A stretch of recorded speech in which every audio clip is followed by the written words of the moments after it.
हाँ, हूं मैं मैनिपुलेटिव।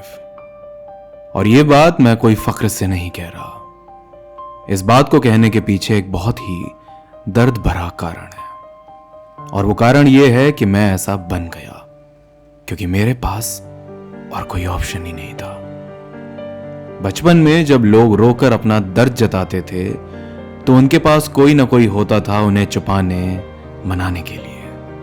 वहीं मेरे पास कोई नहीं था मुझे सुनने वाला, समझने वाला, मनाने वाला। इसलिए मैंने चुप रहना सीख लिया। जब सबके पास सुनने वाला कोई ना कोई होता था, मैं खुद से बातें करता था। और जैसे जैसे उम्र बढ़ती गई, मुझे दुनिया ने यह बात समझा दी कि दुनिया उनकी सुनती है जो बातों से लोगों को कन्विंस कर लेते हैं, जो बातों के महारथी होते हैं। मुझे याद है, घर के अंदर अक्सर महाभारत की लड़ाई जैसा माहौल होता था। माँ रोती थी, बाप चिल्लाता और मारता था माँ और मुझे, और मैं बीच में होता था जो ये सब कुछ सहन करता था। बहुत कम उम्र में ही मैं सीख गया था चेहरे देखकर इंसान का मूड समझना। सीख गया था कौन सा लफ्ज किस वक्त बोलना चाहिए ताकि सिचुएशन कंट्रोल में रहे। बचपन में जिसे लोग समझदारी समझते थे, बड़े होकर वही मैनिपुलेशन बन गया। और वही मैनिपुलेशन मेरे सरवाइव करने का कारण बन गया। लोग कहते हैं तुम सबको मैनिपुलेट करते हो, पर कोई ये नहीं समझता कि मैं पूरे बचपन मैनिपुलेट होता रहा। और ये मैं जानबूझकर नहीं करता, मेरी बनावट ही ऐसी है।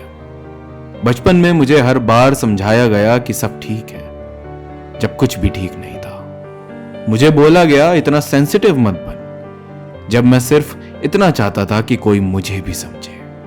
तो हां, मैं मैनिपुलेट करना सीख गया ताकि मुझे भी लोगों और सिचुएशंस को कंट्रोल करने का मौका मिले। जब जिंदगी बार बार तुमसे खुशियां ले जाए तो तुम चीजें छीन लेते हो। मैं भी वही करता गया। मैं सिचुएशंस कंट्रोल करता गया, इमोशंस मैनिपुलेट करता गया, लोगों के रिएक्शंस को प्री डिसाइड करता गया, क्योंकि मुझे अपने बचपन के उन जख्मों को दोबारा हरा नहीं करना था। मैं चाहता था कोई मुझे छोड़े नहीं, कोई मुझे इग्नोर ना करे, कोई मुझे अबेंडन ना करे। मैं मैनिपुलेटिव इसलिए बना क्योंकि ईमानदार रहने से मुझे कभी खुशियां और शांति नहीं मिली। मैंने जब अपनी सच्चाई दिखाई, मुझे रिजेक्शन मिला, और जब मैंने मास्क पहना, मुझे एक्सेप्टेंस मिला। तो तुम बताओ, अपने किस वर्जन को मैं जीता रहता? मैं मानता हूं मैं लोगों के इमोशंस के साथ खेल सकता हूं, मैं गिल्ट देता हूं लोगों को, पर मैनिपुलेट करना मेरा सेल्फ डिफेंस बन चुका था।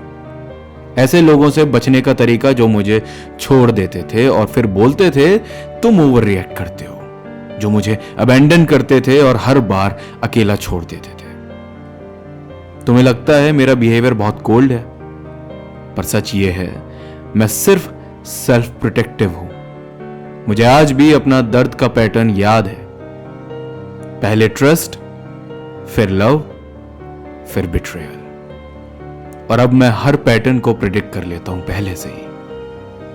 मैं मैनिपुलेट करता हूं ताकि मैं सेफ रहूं और प्रोटेक्टेड रहूं। मुझे ऐसा बनाया है मेरे चाइल्डहुड ट्रॉमास ने। मैं उन प्रोमिसेस का रिजल्ट हूं जो कभी पूरे नहीं हुए। मैं उन लोगों का रिफ्लेक्शन हूं जिन्होंने मुझे दिखाया कि सच बोलकर जीत नहीं सकते। मैं वो इंसान हूं जिसे दुनिया ने ऑनेस्टी से रिजेक्ट किया और मैनिपुलेशन से एक्सेप्ट किया। हां, हूं मैं मैनिपुलेटिव, पर मैं डरता हूं कि तुम कहीं मुझे गलत ना समझो। मैं चाहता हूं कोई मुझे समझे, मुझे ब्लेम करने से पहले मुझे देखे, मेरे अतीत में झांके और मुझे रास्ता दिखाए कि मैं कैसे उन जख्मों को ठीक करके अपनी जिंदगी से इस मैनिपुलेशन के जहर को निकाल सकूं। क्योंकि मैं मैनिपुलेटिव बनना नहीं चाहता था, और ना मैं आज इस जहर के साथ जीना चाहता हूं। अगर आप भी इस मोनोलॉग से रिलेट कर पा रहे हैं तो ये सही जगह है, सही वक्त है अपने पुराने जख्मों को हील करने का।